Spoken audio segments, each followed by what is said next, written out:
Most American students are told that in the 1960s, racist white voters in the South, so outraged by the passage of the Civil Rights Act, switched to the Republican Party, causing the so-called party swap of the 20th century. There's just one issue. It isn't true. Today, I will be unraveling the party switch myth and present the true historical platforms of American political parties. I'm Julie Hartman, and this is Timeless.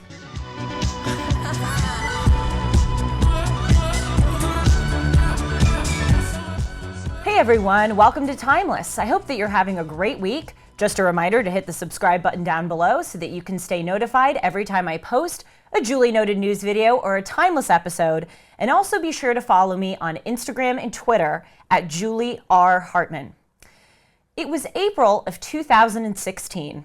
I was a 10th grade student in my AP US history class, which, shocker to anyone who's watched me and knows me, was my favorite course in all of high school. I am a history nerd, was a history major in college, so I paid extra attention in those classes. And I remember vividly my high school APUSH teacher telling me about the party switch, the subject of today's episode.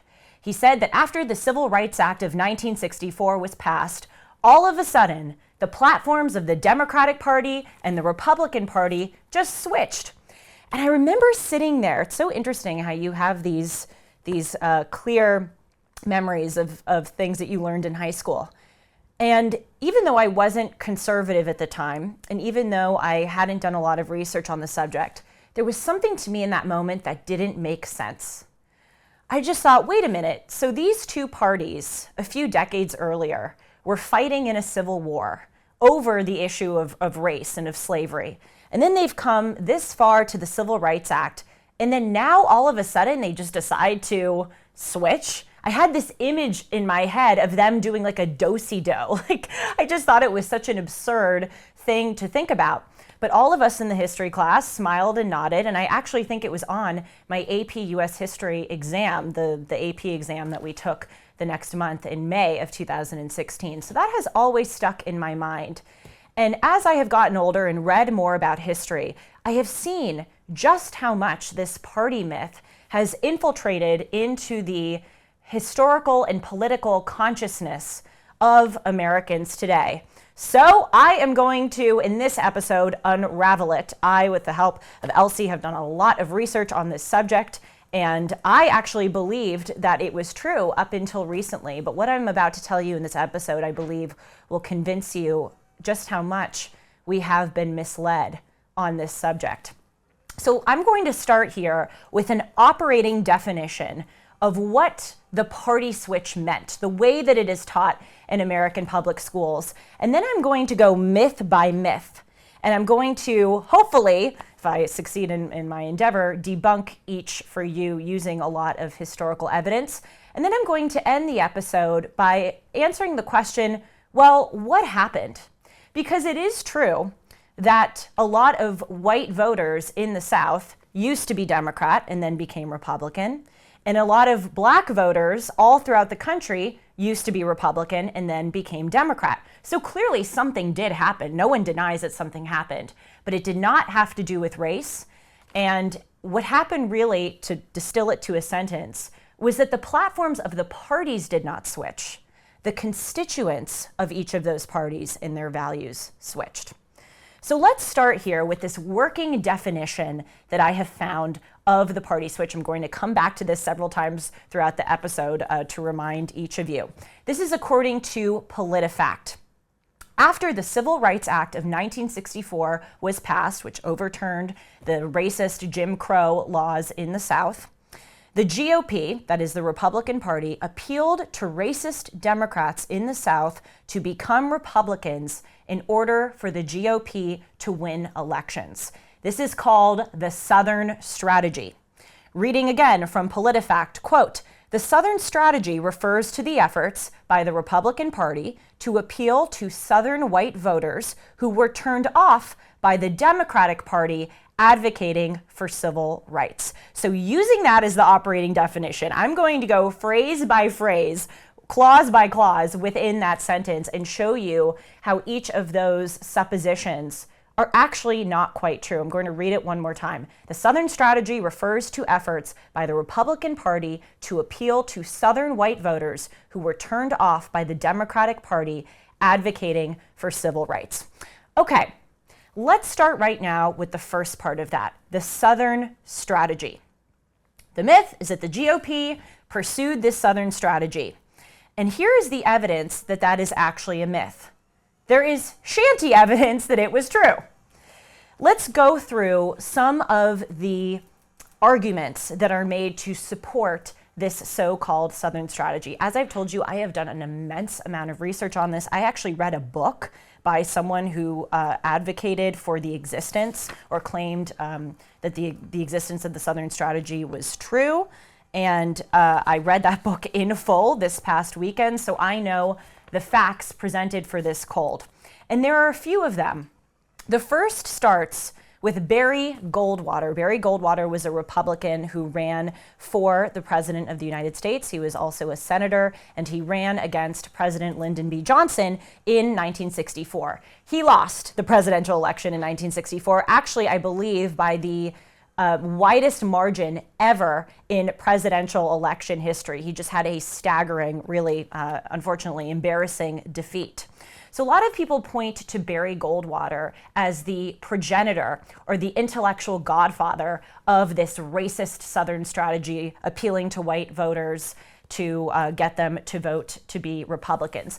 This makes sense that a lot of people point to Barry Goldwater because he was this bombastic figure. He actually, in many ways, is quite similar to President Trump in that he had very forward opinions. He wasn't a particularly polished politician. He just came right out and said exactly what he believed, and he really railed against the Democratic Party. So a lot of people, especially on the left, viewed Barry Goldwater as this racist guy. Now, according to one of the authors on the book that I read about the Southern strategy, Joseph A. Airstrup, he wrote The Southern Strategy Revisited, Republican Top-Down Advancement in the South. Apparently, the RNC chairman in the early 1960s met with Barry Goldwater to discuss this Southern strategy. The problem is we don't have any recorded conversations, we don't have any memorandums or written documents to indicate what might have happened in those conversations, but nevertheless, historians like to point to those so-called conversations to say that's when the Southern strategy was hatched. Now, it is true that the RNC chairman, the Republican National Committee chairman, Lee Atwater, who was RNC chairman in the 70s, he was also an advisor to President Reagan and President Bush, the father, the first Bush, he gave a 1981 interview in which he talked about the existence of the Southern strategy. Atwater, oh, I'm sorry. Is it spelled A-T-A-W-A-T-E-R? Oh, typo. That's why we keep Sean around. Thank you, Shanzi. So Mr. Atwater in 1981 gave an interview, and many people point to one of his quotes in that interview as evidence of the Southern strategy.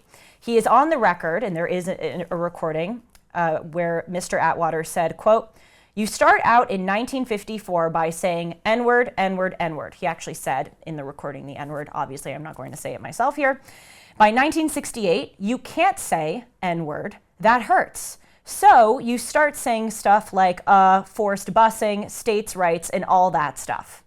So basically, to translate this quote, it appears that the RNC chairman is saying that it no longer was politically or socially permissible to be overtly racist, that is, say the N-word or other racial slurs. So the Republican Party started talking about forced busing, states' rights, i.e. coded language of racism in order to enact this so-called Southern strategy to win over racist white voters to the Republican Party. Look, he said it. I'm not going to deny that he said it. It could be true.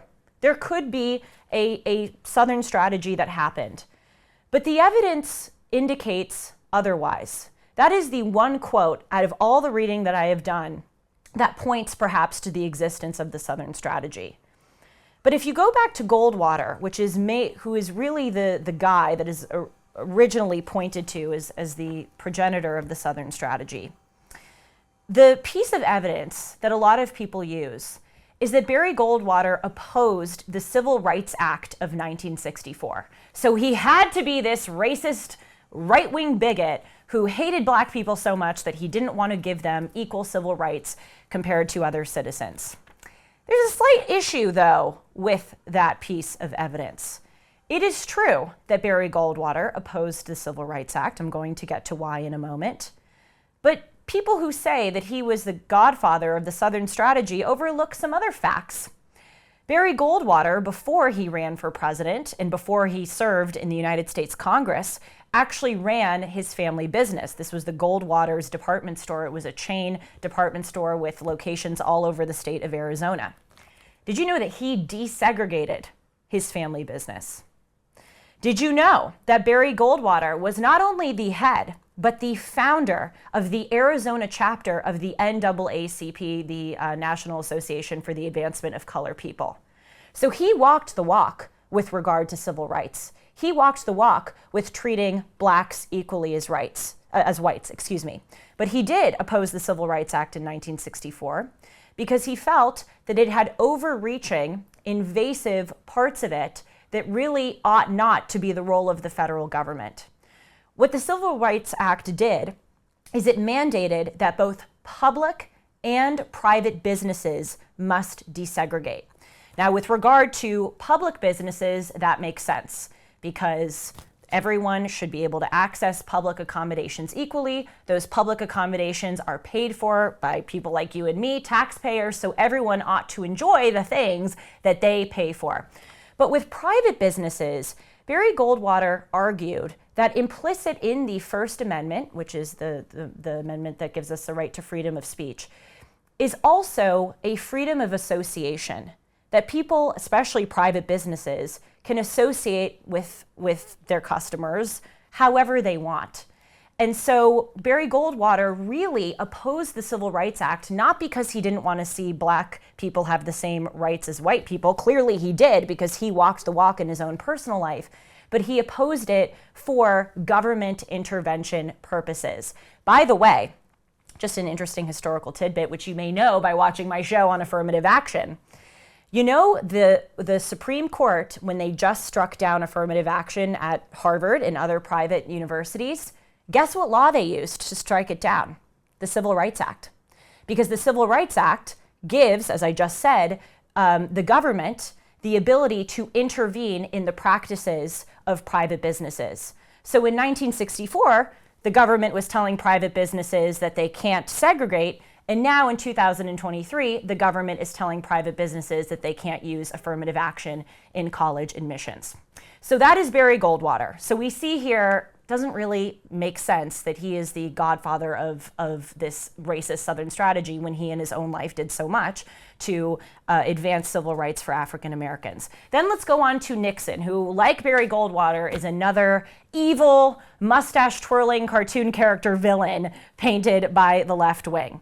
Nixon, this is according to Airstrup's book on the Southern strategy, ran a campaign on states' rights and law and order, which were widely understood to symbolize Southern resistance to civil rights. So again here, each and every time, there's this argument that the Southern strategy was enacted through this coded racist language of states' rights and of opposing things like busing.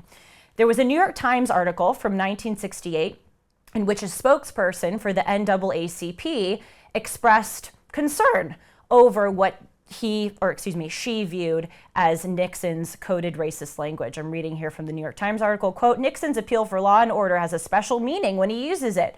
I'm all for law and order, but he is trying to get the support of white backlash people around the country." This idea of coded language continued into President Ronald Reagan's time in office. Apparently, the Southern strategy was continuing even then. Again, according to Airstrup's book, he is the formidable author on this subject, Reagan's campaign used, quote, racially coded rhetoric, making attacks on the welfare state and leveraging resentment towards affirmative action. But here's the deal, everyone. We all know that nowadays, conservatives are constantly accused of having coded racist language in the way that they speak. There's this whole idea that conservatives love to dog whistle. I am someone who is a conservative. I have worked in conservative media. I have had the honor and the privilege of meeting extremely prolific, famous conservative influencers and figures. I have never once in my entire life heard them say anything racist or use these so-called dog whistles in coded language. Don't you think if conservatives were using these dog whistles, then we would all like meet together and talk about what the dog whistles were? It makes no sense. It's just an attack. It's actually a race hustling attack to paint people with whom you politically disagree as racist. So we see here with the so-called Southern strategy, there's no recordings besides this one, which I do acknowledge by Lee Atwater. There's no documents. There's nothing that indicates that this really happened. All right. Finally, the final piece of evidence for this Southern strategy, and it just really, again, shows this, this race hustling by the left, not by the right, is what President Bush did, the father, in his 1982 presidential campaign. He played a clip. He was running against the governor of Massachusetts, Michael Dukakis, and he played a clip about crime, which many point to as evidence of this insidious racism. Let's listen to the clip, clip 1. Bush and Dukakis on crime. Bush supports the death penalty for first-degree murderers. Dukakis not only opposes the death penalty, he allowed first-degree murderers to have weekend passes from prison. One was Willie Horton, who murdered a boy in a robbery, stabbing him 19 times. Despite a life sentence, Horton received 10 weekend passes from prison. Horton fled, kidnapped a young couple, stabbing the man and repeatedly raping his girlfriend. Weekend prison passes. Dukakis on crime. Okay, so people point to this as this horribly racist advertisement because it profiles a black man who committed a crime, and the left says that of course conservatives are doing this and they are inculcating this fear among the populace that black people are out committing crime. But let's look at the facts here. That ad is not untrue. While Dukakis was governor of Massachusetts, he enacted this furlough from prison law, which furlough is allowing people who are incarcerated for in extenuating circumstances, maybe the death of a family member, to actually get out of prison for a few days.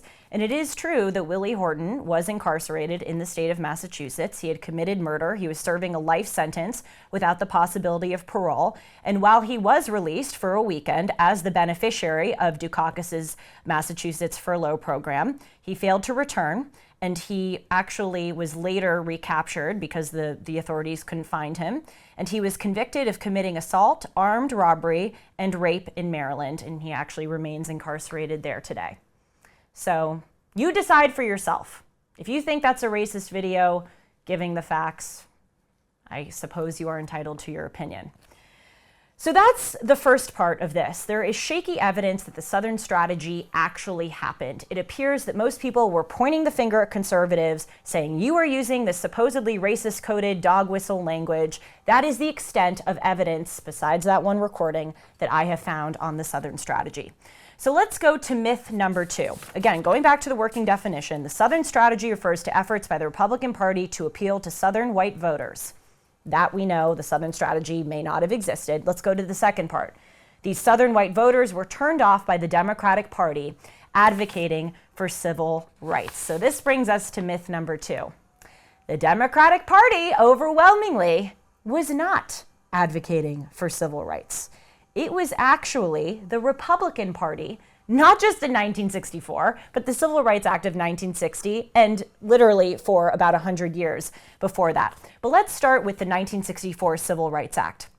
Yes, it is true that President Lyndon Baines Johnson signed the 1964 Civil Rights Act into law.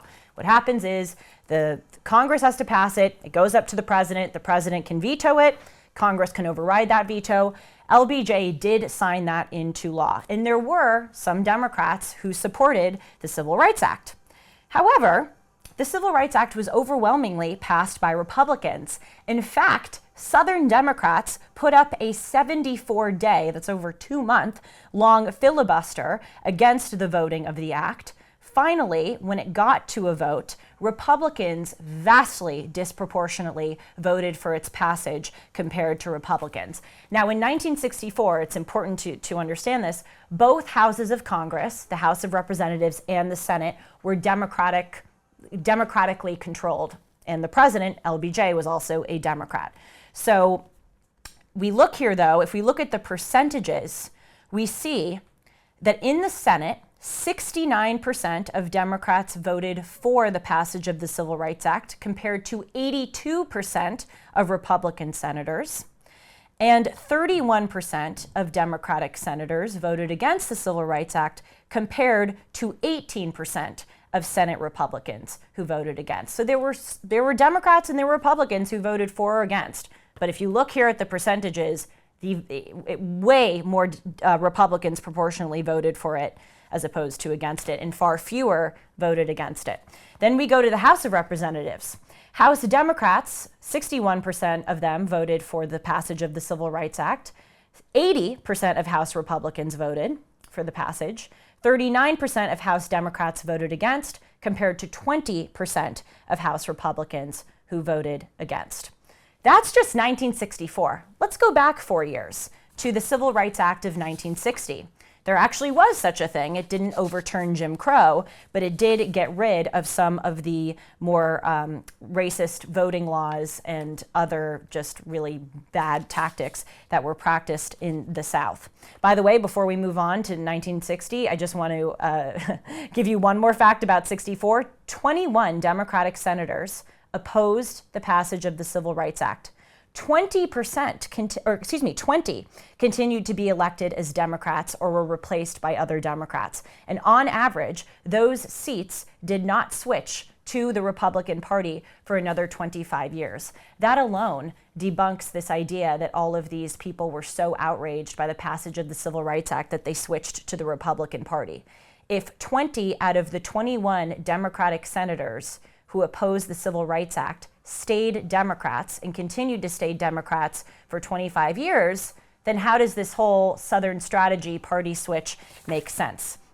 But as I said, if you go back to 1960, there was also a filibuster enacted by Southern Republicans against the passage of the 1960 Civil Rights Act, and the vast majority of Republicans, as compared to Democrats, voted in favor of it. Let's go way back in time, though, about 100 years earlier. The Republican Party had a consistent track record of advocating for civil rights, whereas the Democratic Party had a consistent track record of not advocating for it and actually trying to put up a lot of barriers. The Republican Party was founded in 1854. 2 years later, in 1856, the first party platform adopted by the First Republican National Convention promised to defeat, quote, those twin relics of barbarism, polygamy and slavery. So let's pause for a moment. We know that now in 2023, the Republican Party is extremely anti-polygamy. So do you think that we have just kept consistent on polygamy but then switched on race matters? It doesn't make any sense. The values have been consistent over time, and the track record, in addition to the rhetoric, proves that. In 1860, President Lincoln, the first Republican president, was elected, and 6 weeks earlier, South Carolina voted to secede from the Union in order to defend the practice of slavery. Republicans were anti-slavery. They were fighting on the side of the Union. Democrats in the South were pro-slavery, fighting on the side of the Confederacy. The Civil War lasted until 1865. In 1865, 1868, and 1870, the 13th, 14th, and 15th Amendments were passed. The 13th freed slaves. The 14th promised citizenship to blacks as well as whites. The full benefits of citizenship. And then the 15th Amendment guaranteed an equal right to vote. Now, we do know that the 15th Amendment, which gave equal voting rights in practice because of the Jim Crow South, did not come into full effect. But the 13th, 14th, and 15th Amendments, guess what? They were blocked by Democrats and voted in Congress by Republicans. In 1870, the first black senator and the first black congressman served, and they were both Republicans. Every black representative in the U.S. House of Representatives until 1835 was a Republican. Every black senator until 1979 was a Republican. The first female member of Congress, the first Hispanic governor, and the first Hispanic senator were, guess what? All Republicans. And the first female Supreme Court Justice, Sandra Day O'Connor, was not only appointed by a Republican President, Ronald Reagan, but she was a Republican herself.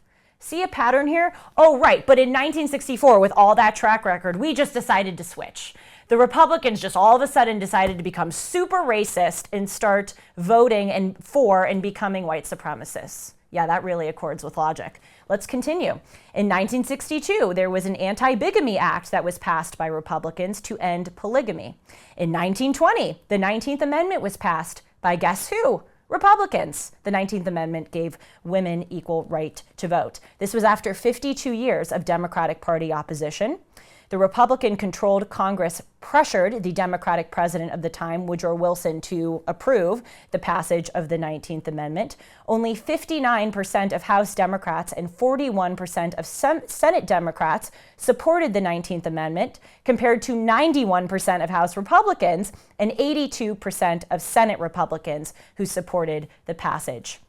In 1920, the Republican president, Calvin Coolidge, declared that the rights of blacks are, quote, just as sacred as those of any other citizen. 5 years earlier, the Democratic president, Woodrow Wilson, screened The Birth of a Nation in the White House, which is a movie which glorifies the KKK and lynching of African Americans. He held a boozy party so everyone could watch this terrible, incredibly racist movie. In 1928, Republican President Herbert Hoover won over 47% of the Southern popular vote. And this is important because it shows that Republicans, although it was a minority, did start to have a presence in the South. This upends the idea that it was only after the passage of the Civil Rights Act that all of these people started voting for the racist Republicans in the South. There was a presence of Republicans in the South. In 1936, during the Berlin Olympics, a gold medalist, Jesse Owens, who himself was a Republican, was not invited to FDR, a Democratic president's White House. He only invited white Olympians to the White House.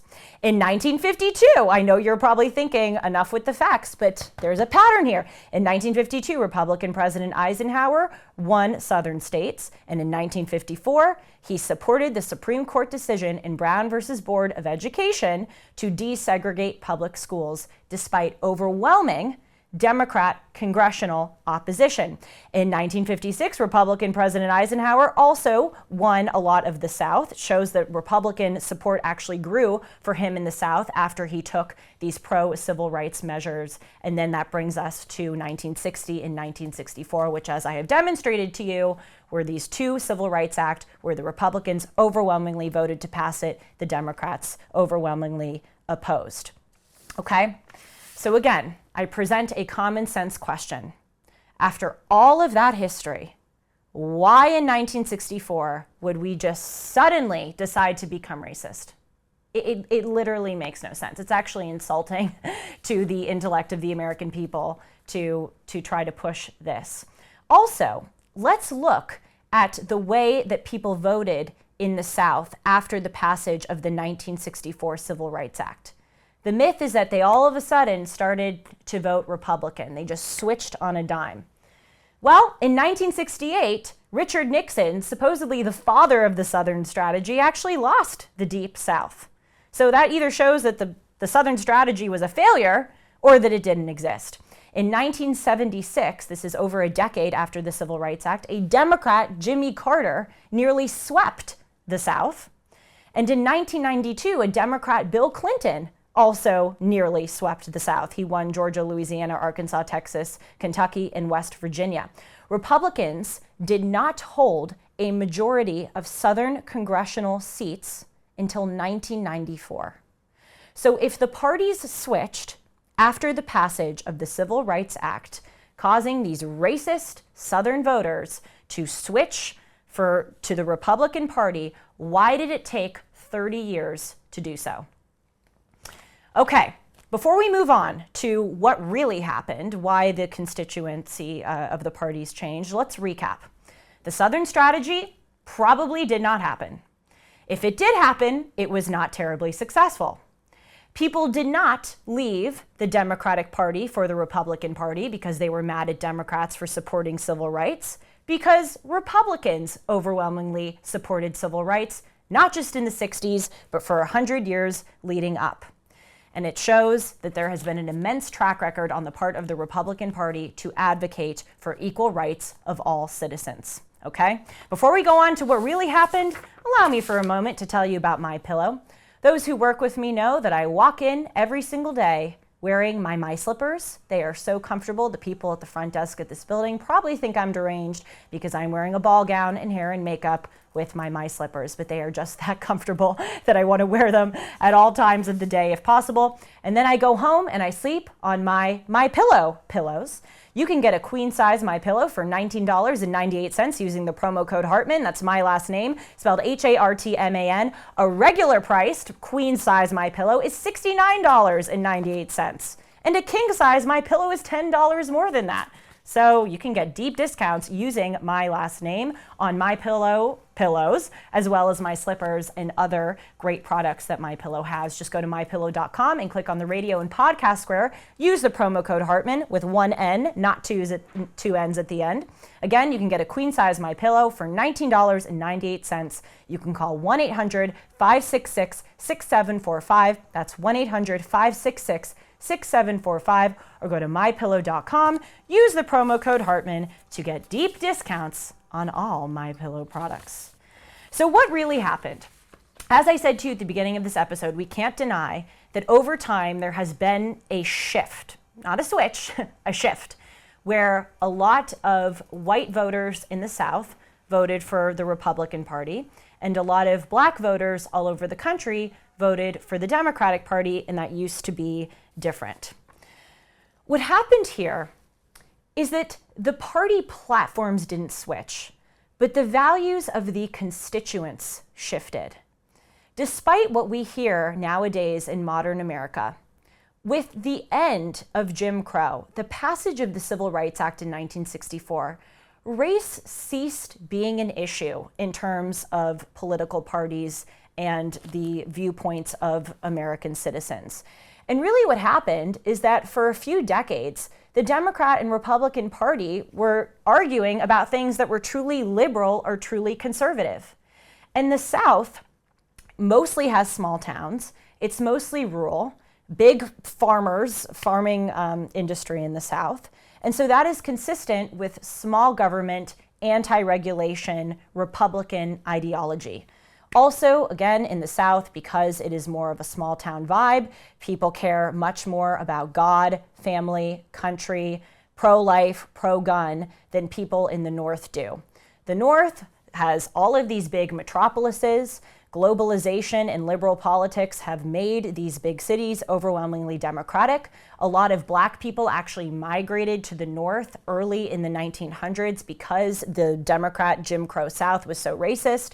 And over time, we see that the values of the constituents have shifted away from race issues and more about truly liberal or conservative issues. Also, there actually was a race strategy that came to characterize the second half of the 20th century in the United States. It wasn't the Southern strategy. It was the Democratic Party race hustling strategy. We see it today. Conservatives today, as much as Goldwater, Reagan, Nixon, and any other Republican in the earlier 20th century, are accused of being racist, of dog whistling. We see how much race hustling there is today. The Oregon Department of Education says that finding one right answer in math is white supremacy. We are taught that around every corner there's all of this racism. There's racism in the education system, in the police department, in the government. Literally, there's racism. There's racism actually in Band-Aids, they're saying, because Band-Aids are designed with a color that is more fit to a white flesh than to a black skin color. It's just unbelievable. So there is a race strategy. And Saul Alinsky, who is a hero of the left. Hillary Clinton actually wrote her thesis on Saul Alinsky. He was this Democratic Party fighter. President Obama said that Saul Alinsky was one of his greatest heroes. He wrote this book, Rules for Radicals, in the 60s. And he has this famous, eerie line that says, accuse your opponents of doing what you're doing in order to create confusion. They were accusing the Republicans of being the racists and using a race strategy. They use the race strategy every day. Let's listen to clip 3 when our own president, Joe Biden, recently argued in a commencement address to Howard University that white supremacy is the biggest threat facing the United States. But on the best days, enough of us have the guts and the hearts to stand up for the best in us. The most dangerous terrorist threat to our homeland is white supremacy. So I've established what Republicans have been doing during this time. What were Democrats doing? Well, first, there was a ton of incredibly racist propaganda by the Democratic Party depicting black people in stereotypical, just awful ways. And there was all of these newspaper articles that were publishing these racist cartoons. Let's listen to some of the politicians from the Democratic Party in the 50s and 60s. Let's start with Bull Connor, a Democrat who is the Commissioner of Public Safety in Birmingham, Alabama. You can never whip these birds if you don't keep you and them separate. You've got to keep the white and the black separate. Let the law enforcement agencies, that's what you've got them hired for. And the governor of the state of Alabama handle this thing. Now, George asked me to ask you to do that. Do him one favor. Tell your friends when you leave here between now and Tuesday, don't go up there. Leave it alone. They're going to handle this situation. Well, Bull Connor was not the only racist Democrat in the 50s and 60s who were saying such things about how black people and white people needed to be segregated.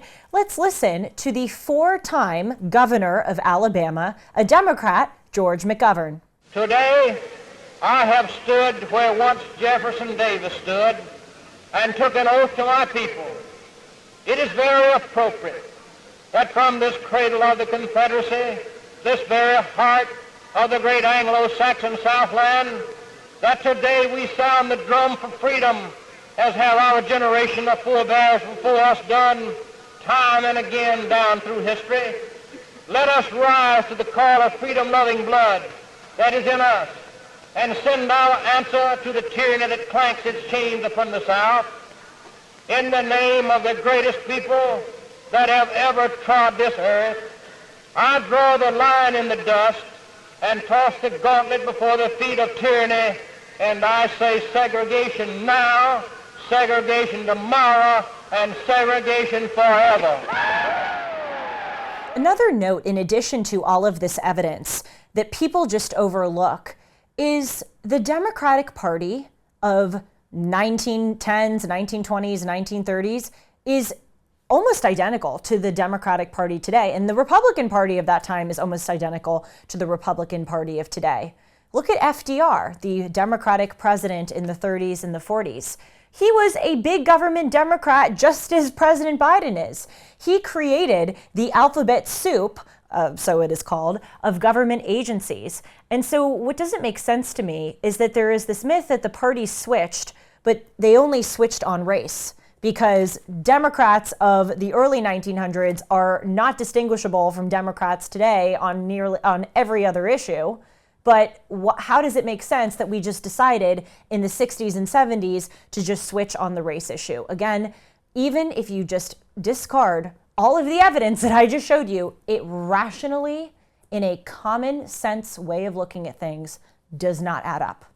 Let's listen to a final clip of, again, our President Joe Biden saying that if you don't vote Democrat, you ain't black. So if you have a problem figuring out whether you're for me or Trump, then you ain't black. It don't have nothing to do with Trump. It has to do with the fact I want something for my community.